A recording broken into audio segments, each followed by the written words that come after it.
ഇന്നുണ്ടാക്കുന്നത് തരിയുണ്ടയാണ്. അപ്പോൾ സ്കൂളിൽ നിന്ന് കുട്ടികളൊക്കെ വരാറായി. അപ്പോൾ അതിനു മുമ്പ് ഉണ്ടാക്കി വെച്ച് അവർക്ക് വന്നാൽ നല്ല സന്തോഷമായിരിക്കും. അപ്പോൾ തരിയുണ്ട ഉണ്ടാക്കാനായിട്ട് ഒരു പാത്രം വെച്ചിട്ട് തരി നന്നായിട്ട് വറുത്തെടുക്കാം. ഇത് വറുത്തതിന് ശേഷം നമുക്കൊരു പാത്രത്തിലേക്ക് അത് മാറ്റാം. അത് മാറ്റിയതിന് ശേഷം ആ പാത്രത്തിൽ തന്നെ കുറച്ച് വെള്ളവും ആവശ്യത്തിന് പഞ്ചസാരയും ചേർത്ത് നന്നായി ഇളക്കുക. പിന്നെ അതിലേക്കൊരു 1.5 തേങ്ങ നന്നായി ചിരണ്ടിയത് അത് ഇട്ട് കൊടുക്കാം, ചിരകിയത് ഇട്ട് കൊടുക്കാം, എന്നിട്ട് അത് നന്നായിട്ട് മിക്സ് ചെയ്യുക.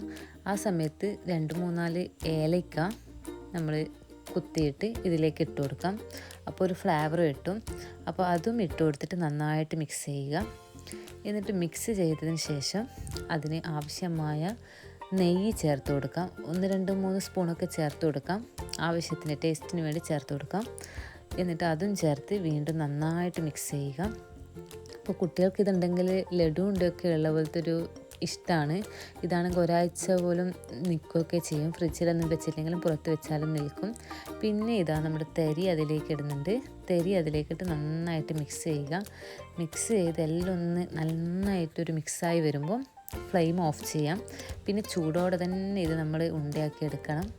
എന്നാലേ ഇത് നന്നായിട്ട് ഉണ്ടയാക്കാൻ പറ്റുള്ളൂ. അല്ലെങ്കിൽ പിന്നെ നമുക്കിങ്ങനെ പൊടിഞ്ഞു പോകും ചൂട് ആറിയാൽ. അപ്പോൾ കുറച്ച് കയ്യിൽ നെയ്യോ എന്തെങ്കിലും ആക്കിയിട്ട് നമുക്കിങ്ങനെ റൗണ്ട് ചെയ്തെടുക്കാം. ഇതിൽ വേണമെങ്കിൽ നമുക്ക് അണ്ടിപ്പരിപ്പും ബദാമും അങ്ങനെയൊക്കെ പൊടിച്ച് ഇടാം കേട്ടോ. ചെറിയ പീസാക്കിയിട്ട് ഇടാം.